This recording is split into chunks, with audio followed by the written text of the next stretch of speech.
Hi guys, welcome to a brand new vlog. So आज की vlog की शुरुआत हम एक क्वेश्चन से स्टार्ट करते हैं और वो क्वेश्चन ये है कि do you know the power of creating a system? The power of creating a system is that it turns chaos into order, confusion into clarity and dream into reality.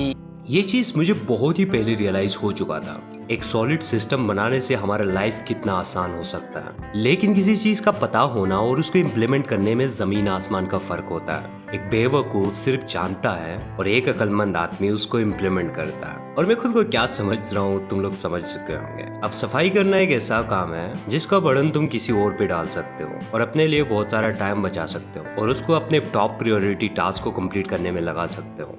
But for me हर हफ्ते सफाई करना is like a therapy. मैं बहुत काम feel करता हूँ, मुझे बहुत मजा आता है और एक नया एक्साइटमेंट होता है मेरे अंदर। और मैं करूँ भी क्या, अकेले एक कमरे में खुद को एंटरटेन करने के लिए। अब इतने दिनों में ना मुझे ये समझ में नहीं आया कि हर हफ्ते हमारा कमरा इतना गंदा कैसे हो सकता है। लेकिन हर बार ना एक एक्साइटमेंट तो रहता है कि अपने स्टडी टेबल को इस बार किस जगह शिफ्ट करूं ताकि एक हफ्ता एक नए जगह पे पड़े, नए एक्साइटमेंट के साथ और एक नया स्पेशल मेमोरी क्रिएट करें। अब सफाई करते करते मैं यही सोच रहा था कि आज की ना हम अपने लिए एक ऐसा सॉलिड सिस्टम क्रिएट करेंगे जो मेरी पढ़ाई और व्लॉगिंग की जर्नी को बैलेंस कर देगा। ठीक उसी वक्त मेरे सामने हमारे केजू के लिए लाया हुआ ये खाना आ जाता है। अब मैंने इतना सारा खाना ये सोच कर लाया था कि पूरे 5-6 महीने उसके लिए खाना लाने की जरूरत ही नहीं पड़ेगा और इसके साथ उसकी सारी दवाइयाँ पड़ी हुई थे। बट जो भी होगा, इस केजू जहाँ भी होगा, जैसे भी होगा, बहुत खुश होगा और मोस्ट इम्पोर्टेंटली जो यादें हमने साथ में बिताए वो हमेशा जिंदा रहेगा।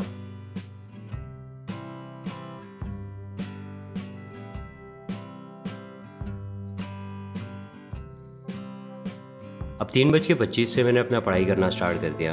अब सबसे पहले मैंने थोड़ा प्लानिंग करा कि आज के दिन में मैं क्या क्या चीजें करूंगा। सबसे इम्पोर्टेंट चीज, हमें आज कुछ भी करके अपने लिए एक ऐसा सिस्टम रेडी करना है जो हमारे पढ़ाई और व्लॉगिंग में एक बैलेंस क्रिएट करेगा। अब बैलेंस मीन्स कुछ इस तरह बैलेंस करूंगा, मैं अपने पूरी व्लॉगिंग जर्नी को एक ऑटोमेटेड सिस्टम में कन्वर्ट कर दूंगा, यानी खुद चलता चला जाएगा और मुझे ज्यादा टाइम देने की जरूरत ही नहीं पड़ेगा और मैं वो सारा काम पढ़ाई में दूंगा। और इस सिस्टम के जरिए मैं डेली व्लॉगिंग भी कर पाऊंगा। अब इस सिस्टम को बनाने के लिए मुझे कुछ सेक्रीफाइस भी करने बहुत जरूरी थे। पहला, मैंने अपना लाइव स्टडी सेशन करना आज से बंद कर दिया ताकि मैं अपने कैमरे को पूरा डेली व्लॉगिंग में यूज कर सकूं। और तो और मेरा रूम पार्टनर अपने एडिटिंग स्किल को और भी ज्यादा मास्टर करना चाहता था, तो इसीलिए मैंने लैपटॉप उसे यूज करने दिया ताकि वो जल्दी से अपने एडिटिंग सीख सके। और भी बहुत सारी चीजें प्लान कराए जो मैं तुम लोगों के साथ बाद में शेयर करूंगा।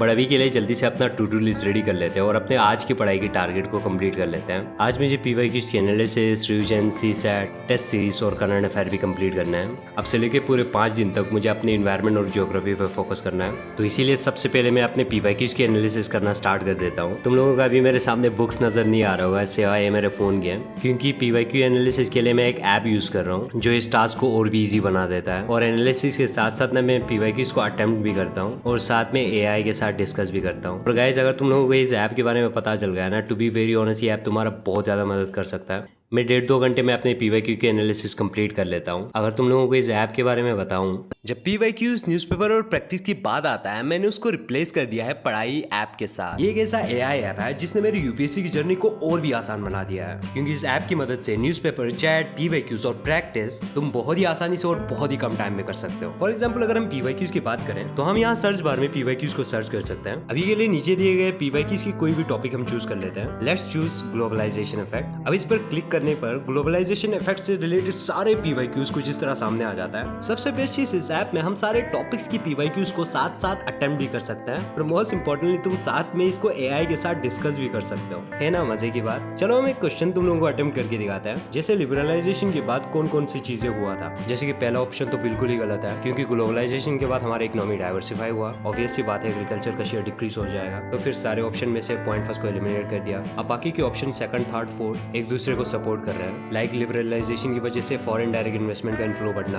अब बाहर से इन्वेस्टमेंट आ रहा है तो ऑब्वियसली फॉरेन एक्सचेंज रिजर्व बढ़ेगा। तो सारे ऑप्शन में से सिर्फ बी ऑप्शन है जिसमें नंबर 3 और नंबर 4 पॉइंट इंक्लूड है, तो पॉइंट सेकंड को जानने की जरूरत ही नहीं है। जब AI से हम सारे ऑप्शंस की एक्सप्लेनेशन मांगता है, लुक एट इट यार, किस तरह AI इतने अच्छे तरीके से सारी एक्सप्लेनेशन दे देता है। Literally it's commendable. अब AI को ना तुम किसी भी बुक से रिलेटेड कोई भी क्वेरीज पूछ सकते हो। जैसे कि मैंने लक्ष्मीकांत में से ये डॉट पूछा। अब जो क्वेरी मैंने आर्टिकल 368 और आर्टिकल 13 के रिलेटेड पूछा था, तुम लोग देख सकते हो कैसे से वैल्यू रिटर्न एक्सप्लेनेशन आया, तो मैं और एक सेक्शन देखता हूँ, न्यूज सेक्शन। अब इसमें आज के सारे करंट अफेयर्स तुम लोग देख सकते हो। करंट अफेयर की पॉइंट वाइज एक्सप्लेनेशन के साथ साथ तुम न्यूज की सोर्स की पेजेस को भी एक्सेस कर सकते हो। तुम आर्टिकल्स को बुकमार्क कर सकते हो और बाद में पढ़ सकते हो। और सबसे बेस्ट चीज, हम जो भी आर्टिकल पढ़ रहे हैं उसके लिए हमें पिछले 30 साल की PYQs मिल जाते हैं। तो इसीलिए जो भी आर्टिकल हम पढ़ रहे हैं ना, उसमें से कैसा क्वेश्चन पूछा जा सकता है हमें आसानी से पता चल सकता है। अब इस ऐप की और भी सारे बेस्ट फीचर मैं तुम लोगों को इतने कम टाइम में एक्सप्लेन नहीं कर सकता हूँ। मैं चाहता हूँ तुम लोग पढ़ाई AI ऐप को खुद से ट्राई करो। तुम्हें ये ऐप प्ले स्टोर पे मिल जाएगा या तुम्हारा भाई डिस्क्रिप्शन में लिंक दे देगा। जब तुम्हारे दिन का टारगेट इस ऐप की वजह से जल्दी कंप्लीट हो जाए तो आकर कमेंट सेक्शन में जरूर बताना कि ऐप कैसा लगा।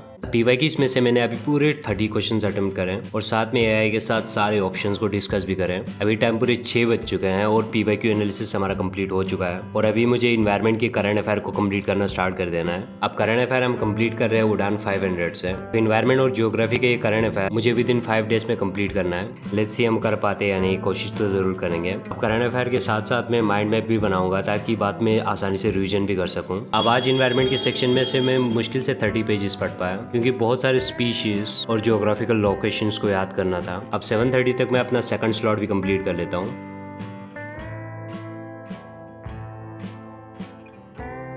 अब वर्कआउट की बात करें तो तुम मेरी हालत देख सकते हो, बहुत बुरा पड़ा हुआ है। जब से मैंने आउटडोर वर्कआउट बंद कर दिया अपने टाइम को बचाने के लिए ताकि अपने पढ़ाई पे और ज्यादा फोकस कर पाऊँ। लेकिन इन 3-4 महीनों में मुझे रियलाइज हुआ मेरे अंदर बहुत आलसपन आ चुका है। जैसे 6 घंटे सोने के बाद भी ऐसा लगता है कि अभी भी नींद नहीं पूरा हुआ है और जैसे पढ़ते पढ़ते नींद आना और बहुत ही अंडर कॉन्फिडेंट भी महसूस करता हूँ। And to be very honest, तुम लोगों को ये मजाक लगेगा बट फिर भी तुम लोगों को कह देता हूँ, जब पहले मैं अपने फिजिक पे काम करता था और साथ में अपने पढ़ाई और माइंड पे काम करता था तो ऐसा लगता था कि मैं एक वॉरियर हूँ और एक ऐसा लाइफ जी रहा हूँ जैसे मैं जीना चाहता हूँ। अब इससे मैं बहुत ज्यादा स्ट्रेस फ्री महसूस करता हूँ। तो मैंने डिसाइड करा कि आज के बाद मैं अपने भाई के साथ जिम जाऊंगा। अब भाई के साथ जाने का फायदा यह है कि हमारे वर्कआउट के लिए एक सिस्टम बन जाएगा क्योंकि मेरा भाई बहुत पंक्चुअल है अपने वर्कआउट को लेकर। तो अगर तुम एक ऐसे आदमी के साथ रहते हो जो इतना पंक्चुअल हो तो तुम इमेजिन कर सकते हो कि मैं अपने वर्कआउट को लेकर कितना पंक्चुअल बनने वाला हूँ। कुछ दिनों तक मैं वर्कआउट करके ये जरूर देखूंगा क्या ये मेरे आलसपन को दूर कर रहा है और क्या ये मेरे प्रोडक्टिविटी को और ज्यादा मैक्सिमाइज कर रहा है। तो मैं जिम जाना कंटिन्यू करूंगा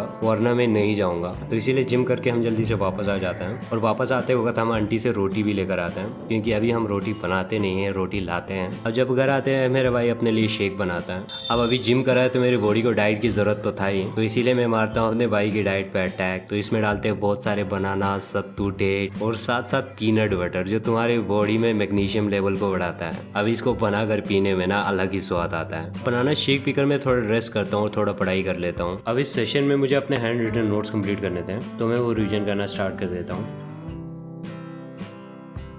और अचानक से रिवीजन करते हुए बीच में थोड़ा थका हुआ महसूस कर रहा था। मैं 5-10 मिनट के लिए रेस्ट करते वक्त थोड़ा डिस्ट्रैक्ट हो जाता हूँ। तो फिर से ट्रैक पे आने के लिए मैं लेता हूँ जल्दी से एक शावर और शावर लेने के बाद ना मैं फिर से बहुत ज़्यादा एक्टिव फील कर रहा था। तो फिर इसके बाद मैंने अपने एनवायरनमेंट के आधे से ज़्यादा पोर्शन कंप्लीट कर लिया। फिर अपने C-SAT की मैंने थोड़ा रिवीजन कर लिया और साथ में 1-2 टेस्ट अटेम्प्ट कर लिया और फाइनली कुछ इस तरह मेरा टू डू लिस्ट भी कंप्लीट हो गया। सो आज मेरा खाना बनाने के बारी था तो मैंने डिसाइड किया आज सबको आटा नूडल्स खिलाएंगे। अब आटा गूंदने की तो मुझे आदत है तो ये काम जल्दी हो जाता है। तुम लोगों ने इतने मोटे मोटे आटा नूडल्स देखे या नहीं मुझे पता नहीं, लेकिन इतना पता है कि आज तुम लोगों ने देख लिया होगा। इस तरह इस नूडल्स को खाने में ना अलग ही मजा आता है। जब हम घर पे होते थे तो मम्मी को रिक्वेस्ट करते रहते थे हमारे लिए नूडल्स बनाए। जो मम्मी के हाथ का टेस्ट होता है तो उतना तो मैं नहीं बना पाता हूँ, लेकिन इतना टेस्टी तो बना लेता हूँ कि पूरा 2-3 प्लेट नूडल्स मैं खा सकता हूँ। अब जो भी हो मैं सबको नूडल्स बना के खिलाता हूँ। अब इतना अच्छा नूडल्स बना के सबको खुश कर देता हूँ और अपने भाई और अपने नए रूम पार्टनर को कन्विंस कर लेता हूँ कि वो लोग मुझे डेली व्लॉग्स अपलोड करने में मदद करें। तो इसीलिए इस डायरी पे हमने यूट्यूब के लिए एक शेड्यूल बनाया जिसमें मेरा भाई और हमारा रूम पार्टनर मदद करेगा मुझे डेली बेसिस पे व्लॉग अपलोड करने के लिए, क्योंकि मुझे इतना तो पता है कि मैं अकेला डेली व्लॉग अपलोड नहीं कर सकता। बट अगर मैं अपने भाई और अपने रूम पार्टनर के 24 घंटे से 2-2 घंटे उनसे उधार मांगू तो मेरे लिए दिन में 24 घंटे की बजाय 28 घंटा हो जाएगा। तो कुछ इस तरह हमने पूरा एक शेड्यूल बना लिया कि हम कब सोएंगे, कब उठेंगे और कब काम करेंगे। लेकिन मुझे इतना तो रियलाइजेशन हो चुका है कि हम अकेले ही सब कुछ नहीं कर सकते। तो इसीलिए मैंने ठान लिया है कि मैं अपना एक टीम बनाऊंगा जिनके लिए मैं दिल से काम करूंगा और वो लोग मेरे लिए काम करेंगे। हम सब मिलके बड़े से बड़े टास्क को भी आसान बना देंगे। अब जब सुबह मैंने पढ़ने से पहले जो प्लान करा था वो मैं थोड़ा तुम लोगों के साथ शेयर करूंगा। अब अपने सिस्टम को बनाने के लिए मैंने अपने प्रायोरिटीज को 3 हिस्सों में डिवाइड कर दिया। वेरी इंपॉर्टेंट, इंपॉर्टेंट और less important. Very important task में वो सारे सारे टास्क हैं जो मुझे करना ही करना है, चाहे कुछ भी हो जाए। लेकिन इंपॉर्टेंट टास्क और लेस इंपॉर्टेंट टास्क में बहुत सारे ऐसे काम है जिसका बर्डन मैं किसी दूसरे पे भी डाल सकता हूँ। तो ये सिस्टम बनाने की शुरुआत है, तो मैं बहुत ही कम रिसोर्स के साथ स्टार्ट कर रहा हूँ, बट विद टाइम मैं अपने लिए एक सॉलिड सिस्टम क्रिएट करूंगा। अब इस सॉलिड सिस्टम में मैं अपने यूट्यूब के लिए एक ऑटोमेटेड सिस्टम बनाऊंगा जिसमें मैं डिलीगेट करूंगा टास्क को किसी दूसरे पे, जैसे कि एडिटिंग करना और सोशल मीडिया को मैनेज करना कम है। अब अभी के लिए हमारे पास रिसोर्स कम है, तो मैं अपने भाई और अपने फ्रेंड के साथ स्टार्ट कर रहा हूँ। इसीलिए ना अभी एडिटिंग सीखने के लिए मैं अपना लैपटॉप अपने रूम पार्टनर को दिया है ताकि वो जल्दी से एडिटिंग को मास्टरी करे, मेरी इस जर्नी में मेरा मदद करे। बट इन फ्यूचर में एटलीस्ट और 2 प्रोफेशनल्स को हायर करने वाला हूँ जिनसे मैं 4-4 घंटे का काम लूंगा। लेकिन इसके लिए हमें जरूरत पड़ेगा पैसे की। अब अगर मेरे पास इतना पैसा होगा कि मैं लोगों को हायर कर सकूं, तो मुझे डेली व्लॉग अपलोड करने में और अपने सोशल मीडिया हैंडल करने में कोई भी टाइम वेस्ट नहीं होगा और अपना सारा काम मैं अपने पढ़ाई पे दे पाऊंगा। अब अभी के लिए मेरे पास पैसे का सिर्फ 3-4 सोर्सेज है। पहला यूट्यूब, जिससे उतना कमाई होता नहीं है। दूसरा ब्रांड डील्स, जिसमें से थोड़ा हो जाता है। और तीसरा ड्रॉप शिपिंग, जिसमें से मैक्सिमम मेरा रेवेन्यू आता है। और चौथा स्टॉक्स, जो एक लॉन्ग टर्म इन्वेस्टमेंट है, उस पर उतना डिपेंड नहीं रह सकता। अब जो भी होगा, इस अभी सब ये चीज़ें शेयर करने का मतलब यही था कि अगले मंडे से डेली बेसिस पे हमारा व्लॉगिंग स्टार्ट होने वाला है। एंड आई होप मैं कल परसों फिर भी एक व्लॉग तुम लोगों के साथ शेयर करूं। एंड मोस्ट इंपॉर्टेंटली गाइस, मैंने लाइव स्टडी सेशन करना बंद कर दिया है जस्ट बिकॉज मैं कैमरे को यूज़ करूंगा कंटेंट क्रिएशन के लिए।